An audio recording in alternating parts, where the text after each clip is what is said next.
হাজারের বেশি আদিবাসী যুবক যুবতীরা মারাই গেছে।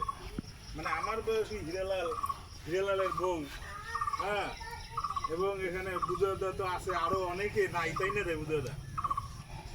আমি আছি, তারা নাই কেন? এ চুল্লু আসিয়ে উল্লু বানাই দিল। চুল্লু যে উল্লু বানাইলো, এই উল্লুতে আমাদের চুল্লুতে একেবারে শেষ করে এই যে রাসায়নিক খাবার, এটাকে আমাদের আদিবাসী সম্প্রদায়ের মধ্যে হারিয়াটা বহুদিনের পুরানা।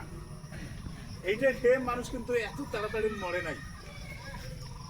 হ্যাঁ, হয়তো কেউ নেশা করে একটু আবল তাবল করছে, কিন্তু হ্যান্ডিক্যাপ হয় নাই, শরীর খারাপ হয় নাই, বা ব্রেন শর্ট হয় নাই, স্ট্রোক হয় নাই। এটা সুস্থ স্বাভাবিক অনেকে ভরপুর জীবনযাপন করছে। কিন্তু এখন আমাদের সেই পরিবেশ,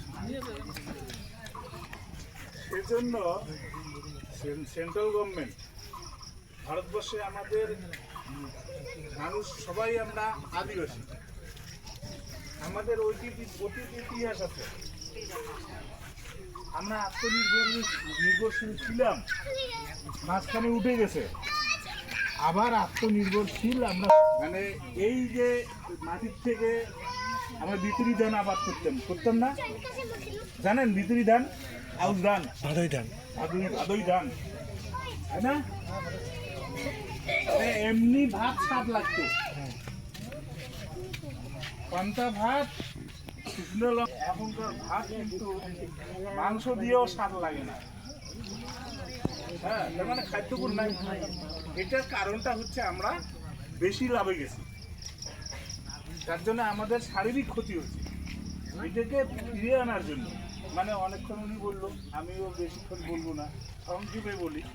হ্যাঁ, এটাকে ফিরিয়ে আনার জন্য আজকে কিন্তু পুনরায় সেই জায়গায় গেছে যে মাড়ুয়া চাষ করো। মাড়ুয়াতে খাদ্যগুণটা অনেক বেশি। কাউনের চাষ আসতেছে, ওসবে না, কিন্তু আমাদের এগুলো খাওয়া অভ্যাস করতে হবে। কারণ দেখবেন যে ছেলেদের সুগার, এটা ওষুধও শেষ হচ্ছে না। হ্যাঁ, মানে হাই প্রেশার, শারীরিক ব্যতিক্রম মনে, কেন?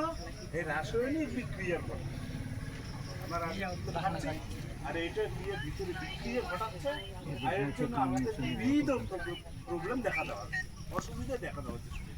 এই অসুবিধাগুলোর জন্য ডাক্তারের কাছে যাচ্ছি, ডাক্তার তো নিরাময় করতে পারতেছে না, ডাক্তার কিন্তু রোগ সারাইতে পারতেছে না। এই সুগারের ওষুধ আপনার সারা জীবন খাওয়া লাগবে, এই আপনার এটা প্রেশারের ওষুধ সারা জীবনে খাওয়া লাগবে।